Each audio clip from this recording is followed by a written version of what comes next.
తర్వాత ఈ సినిమా గురించి ఇంకో 2 ప్రశ్నలు సార్. మీరు ఇంత పెద్ద భారీ ప్రాజెక్ట్ ప్లాన్ చేసినప్పుడు హీరోయిన్గా మోహినిని ఎందుకు తీసుకున్నారు? ఇక హీరోయిన్ విషయానికి వస్తే నేను శ్రీరాము బాంబేకి వెళ్ళాం హీరోయిన్ వేట కోసం. ఓకేనండి. ఫస్ట్ ఊర్మిళ మటోన్కర్ని కలిసాం. వాళ్ళ నాన్నగారు వాళ్ళ ఇంటికి వెళ్ళాం. అప్పుడు అప్పు రాజా హిందీలో డబ్ చేయబడింది. ఏంటి విచిత్ర సహోదరులని ఇక్కడ చేసిన పుష్పక్ 2 ఉన్నాయి. అంటే ఈ has got already backed very good name in నార్త్లో. సంగీత శ్రీనివాసరావు గారు అంటే అందరికీ తెలుసండి. ఆ అమ్మాయి చాలా ఎగ్జైట్ అయిపోయిందండి. వాళ్ళ నాన్నగారు యూనియన్ బ్యాంక్ ఆఫ్ ఇండియాలో ఆఫీసర్ కూడా. I still remember. వాళ్ళ ఇంటికి వెళ్ళాము చాలా హ్యాపీగా.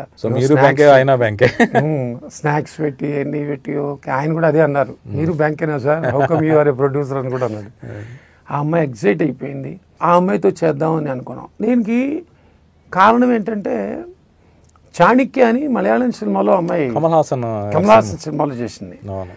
బాగుంటుంది ఈ అమ్మాయి బాగుంటుంది, ఇప్పుడు ఎట్లా ఉందో అని అనుకున్న తర్వాత రిఫరెన్స్ మాకు కాంటాక్ట్ చేస్తే ఫోటోలు రావటం చూసిన తర్వాత వెళ్ళటం జరిగిందండి.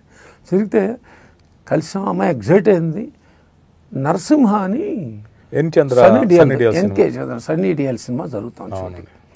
ఆ అమ్మాయి ఆ మాట చెప్పింది.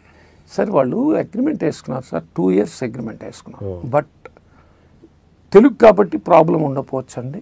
I will also try to put a word. వాళ్ళ నాన్నగారు కూడా అన్నారు, మా అమ్మాయిది నేను ట్రై చేస్తాను sir, we are doing it very good అని అన్నారు. థ్యాంక్ యూ అండి అన్నాను. మర్నాడు మార్నింగ్ మీరు వాళ్ళని కలిసి వెళ్ళండి సార్ ప్రొడ్యూసర్స్ని అంటే ఆ అమ్మాయి జస్ట్ అప్కమింగ్. ఓకే, వాళ్ళకి భయం ఉంటుంది కదా. సరే నేను శ్రీరామ్ వెళ్ళాము. వెళ్ళిన తర్వాత ఆయన కలవటం జరిగింది, సెట్లోనే జరిగింది. అప్పుడు ఆయన కొంచెం వాళ్ళు డిప్లొమాటిక్గా లేదు సార్, మీకు క్లాష్ అవుతాయి, we don't know when we to with the according to the dates of అతను Sunny Deol we have got to plan it's huge film అది ఇది అని అన్నారు. కాదు సార్ మీ కంఫర్టబుల్గానే నేను చేసుకుంటాం మేము అని కూడా నేను చెప్పాను ఆయనకి. మీ గ్యాప్లు ఉంటాయి. No I can't presume the gaps, it's a huge project అని అన్నారు. సో ఆ రకంగా ఆ అమ్మాయి చాలా డిసప్పాయింట్ అయిపోయింది. ఆ అమ్మాయి పోగొట్టుకుంది ఒక ఛాన్స్ అంతే, డిసప్పాయింట్ అయిపోయింది. అలాగే తర్వాత మాకు ఇమ్మీడియట్గా మేము ఫోకస్ చేసిన, మాకు సడన్గా మేము ఆలోచించి చేసిన అమ్మాయి ఎవరంటే దివ్యభారతి. దివ్యభారతి అమితాబ్ బచ్చన్ గారి ఇంటి వెనకాతలు ఉండేది ఫ్లాట్స్లో. ఓకే అండి. She's writing down some 10th class exams ఎప్పుడో జరుగుతున్నాయో. ఆ అమ్మాయికి ఇంకొక 10 రోజుల్లోనో 5 రోజుల్లోనో స్టార్ట్ అవుతుంది అనమాట. ఆల్రెడీ బొబ్బిల్ రాజా షూట్ చేస్తాను, షూటింగ్ జరుగుతుంది, హాఫ్వేలో ఉంది అది. అప్పుడు మేము అమ్మాయిని కలిసాం, వాళ్ళ మదర్ని కలిసాం. మదర్ వెంటనే చాలా హ్యాపీ అండి, అయ్యో సంగీతం గారు చేయటం తప్పకుండా సార్, మన తెలుగు సినిమా కాబట్టి ఒక్కసారి మీరు నామానాయుడు గారిని వాళ్ళని సురేష్ బాబు గారిని వాళ్ళని కలవండి, మీరు వాళ్ళకి ఒక మాట చెప్పండి sir, we are doing it okay అని అయింది. అలా మేము అంటే ఈ లోపల having come all the way Sriram చాలామంది షూట్ చేశారు. దాంట్లో ఇవాళ పెద్ద పేరు హీరోయిన్స్ కూడా అయిపోయారు. I don't remember, Varsha Usgaonkar చాలా మంది వచ్చారు. వాళ్ళందరినీ మేము షూట్ చేసుకున్నాం కూడా. వెనక్కి వచ్చాము. వచ్చిన తర్వాత నేను నాయుడు గారిని కలిశాను. నేను రామనాయుడు గారితో కలిసి సార్ ఇట్లా ఒక ప్రాజెక్టు చేయబోతున్నాను నేను, ఇట్లా హీరోయిన్ గురించి అడిగితే దివ్యభారతి వాళ్ళ మదర్ని కలిశాను సార్ మనుషులు.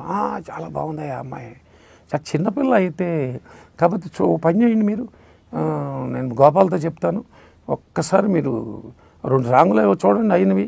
అప్పుడు తలకోనలో ఒక సాంగ్ ఏదో అయినట్టుంది, ఏవో చూపిస్తానని చెప్పి కొంచెం రష్ను అది చూపించి ఆయన ఉన్న ప్రివ్యూ థియేటర్ నార్త్ బోగ్ రోడ్లో అది చూపించారు. బాగా చూపిస్తే చాలా బాగుంది అనుకున్నాం.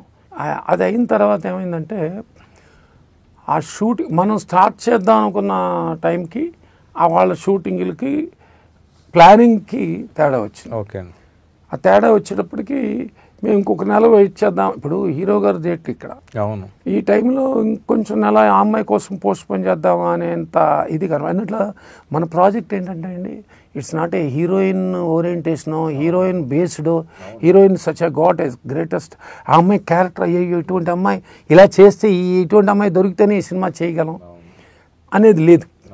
మీరు గమనిస్తే ఆదిత్య 369లో ఒక టైం మిషన్, ఒక కృష్ణదేవరాయ పీరియడ్కి వెళ్ళటం, ఫ్యూచర్కి వెళ్ళటం, వీళ్ళల్లో కొన్ని క్యారెక్టర్స్ అన్నీ ఆల్రెడీ మనకి ఫిక్స్ అవ్వటం జరిగింది. ఈ దాంట్లో లేదు లేదు మనం we can't effort to wait whatever. అందుకని అలా ప్రాసెస్లో ఆ అమ్మాయి మిస్ అవ్వడం జరిగింది.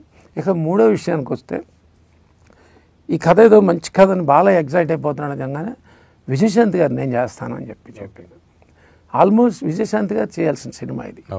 అయితే అంత క్రితం సినిమా మళ్ళీ మనం బ్యాక్ వస్తే భలే దొంగ చేశారు, ముద్దుల మావ చేశారు, అంత క్రితం ఒక సినిమా చేశారు. లారీ డ్రైవర్ ప్యారలల్గా షూట్ జరుగుతుంది. మన తర్వాత సినిమా డేట్లు కూడా కన్ఫర్మ్ చేసింది పిఐపి పిక్చర్స్ తల్లిదండ్రులకి. దానికి విజయశాంతి వాళ్ళు ముందే ఫిక్స్ చేసేసుకున్నారు. వరుసగా సినిమాలు అవుతున్నాయి. దేవరప్రసాద్ అన్నయ్య గారు అదే అన్నారు, కృష్ణ మొత్తం విజయశాంతి అవుతుంది, అట్లా కాదు, మనం ఇంకెవరన్నా ఆలోచిద్దాం అని అన్నారు. ఆ ప్రాసెస్లో మిగతా వాళ్ళ డేట్లు కూడా మాకు దొరకల. అలా ఆలోచిస్తున్న టైంలో ఏరమాన రోజావే అని తమిళ సినిమా స్టార్ట్ అయినప్పుడు మన పిసి శ్రీరామ్ చెప్పాడు, ఒక అమ్మాయి కొత్త అమ్మాయి చేస్తుంది, ఒక్కసారి మనం కెమెరా టెస్ట్ చేద్దాం అని చెప్పి పిలిపించారు. మోహినిని పిలిపించిన తర్వాత షూట్ చేస్తే అమ్మాయి చాలా బాగుంది, నాకు ఓకే అని చెప్పాను. నాకు ఓకే అనగానే ఇమ్మీడియట్గా డైరెక్టర్ గారు ఓకే అన్నారు. బాలకృష్ణ గారు మీ నిర్ణయం, మీ ఇష్టం, మీరు ఏదైతే అని అంత హ్యాపీగా ఆయన క్లియరెన్స్ ఇవ్వటం జరిగింది. అలా ఎంటర్ అయిన అమ్మాయి మోహిని.